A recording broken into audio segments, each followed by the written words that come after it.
So in this lecture, in our SAP ABAP REST API learning series, we will learn how to disable the CSRF token. As in the previous lecture, we will learn like first using the get call how to fetch the CSRF token. In the get call, in the header, we have to pass this CSRF token and fetch. Then in response, we'll get the value. Okay, and the same value we have to pass in the post call at the header level. Okay, but the CSRF token, whenever we generate, it has some validity. Okay, so that's why it is required to be generated again and again once it is expired. Okay, so if you're not passing CSRF token, then also system will give the error, and if you're passing an expired one, then also system will give the error. Okay, take example, I'm just removing this, and in the body I'm changing the value here, testing from postman, let's say 2. Okay, I'm changing this to, let's say, 1 to 25. Okay, so now see, I uncheck this checkbox, so I'm not going to pass this. Let's see the error. So if I pass this, see the CSRF token validation failed. Okay, now if I'm passing the expired token, which we generated in the previous lecture, because I'm creating this video on next day, so it might have expired. Okay, so again the CSRF token validation failed because it was the expired one. Okay, now see, from the security point of view, it is recommended to get like token, and we also can create a different URL.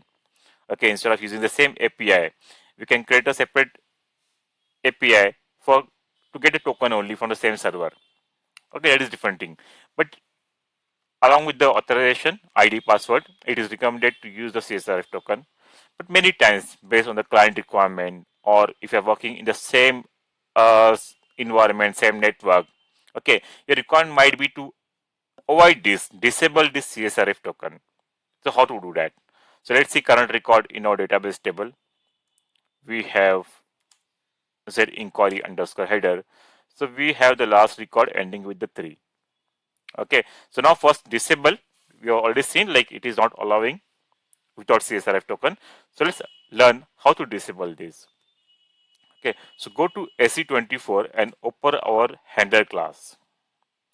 Open our handler class. Okay, now once we change this, once we disable the CSRF token here, this will be applicable for all the API. See, currently we have only one API. We are working with this. Okay, we might have customer, we might have some other. So once we disable the CSRF token, okay, this will applicable for all the APIs inside this, for all the template inside this handler class. Okay, now how to disable? So here in the methods we can see the handle CSRF token. Simply redefine this. Just redefine the method. Okay, don't do anything, just activate.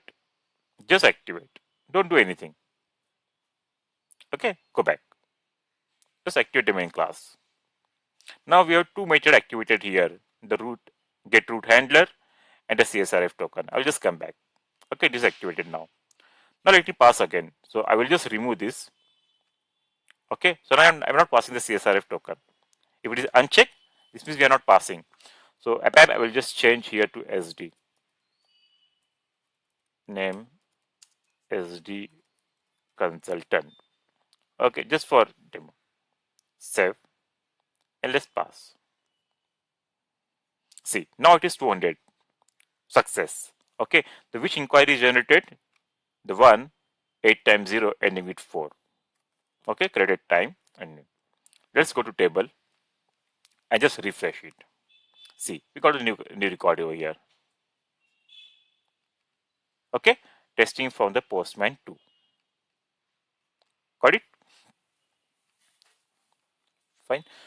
So like this, like it is very easy to disable the CSRF token, but it is recommended to use that.